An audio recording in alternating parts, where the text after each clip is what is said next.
मोकामधील फरार आरोपी जो निलेश गायवळ आहे त्याची सर्व गँगच्या याच्यावरती कोथरूड पोलीस स्टेशनला कारवाई सुरू होती। कारवाई दरम्यान आपल्याकडे एक तक्रारदार आले।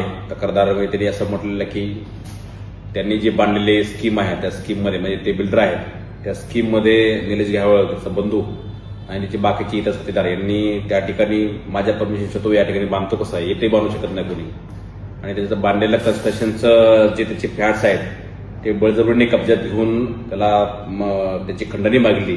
त्याबद्दल 10 फ्लॅट जवळपास त्यांनी ताब्यात घेतलेत। त्याचे काही साथीदार त्या ठिकाणी त्यांनी ठेवलेले आहेत आणि इलिगली त्याच्या नातलगामार्फत तो त्याची भाडं पण स्वतःकडे घेत होता।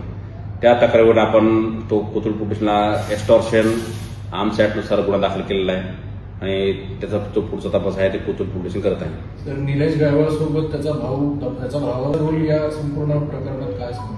फिर्यादीने आणि तक्रारदारांनी ज्यांची नावं सांगितली आहेत त्याच्यामध्ये निलेश गायवळ, त्याचा भाऊ सचिन गायवळ, बाकीचे इतर त्याचे साथीदार आहेत की त्यांनी संगनमत मिळून त्या ठिकाणी त्याला धमकावून फ्लॅट ताब्यात देण्यास भाग पाडले आणि काही त्या ठिकाणी त्याला शिव्या करून आणि त्या धमकीतून दुसरा जो नातलग आहे त्याच्यामार्फत तो त्याचे भाडं पण जे आहे भाडेकरी दुसरे भाडेकरी ठेवून त्या भाडेकरूंचे पैसा सुद्धा तो यांच्याच गँगमधील लोकांकडे तो जात होता आणि ज्यांनी जो बिल्डर आहे त्यांनी सुद्धा ही बिल्डिंग बांधली होती आणि त्या बिल्डिंगचा अवैध कब्जा घेऊन खंडणीसारखा हा प्रकार आहे त्याच्यामुळे तो गुन्हा दाखल केला। सर, हे कधीपासून सुरू होतं आणि म्हणजे आतापर्यंत हे भाडं घेत होते का म्हणजे खंडणी?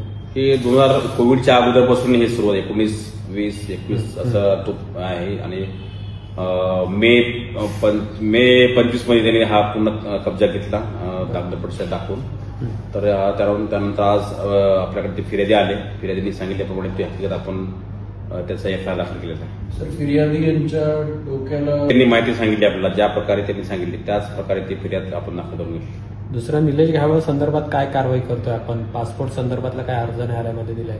आता याच्यामध्ये पासपोर्टच्या संदर्भामध्ये ज्या कायदेशीर प्रक्रिया आहे त्याच्यामध्ये कोर्टाची ऑर्डर असेल किंवा बाकीची पासपोर्ट ऑफिसची जे त्यांची ऑर्डर असेल किंवा पोलिसची लुकआउट नोटीस असेल या सर्व गोष्टींची पोलिसांनी जी आहे ती कारवाई ऑलरेडी इनिशिएट केलेली आहे। महाराष्ट्र टुडे न्यूजला लाईक करा, सबस्क्राईब करा आणि शेअर करा आणि हो, आपली प्रतिक्रिया कमेंट करून आम्हाला नक्की कळवा। धन्यवाद।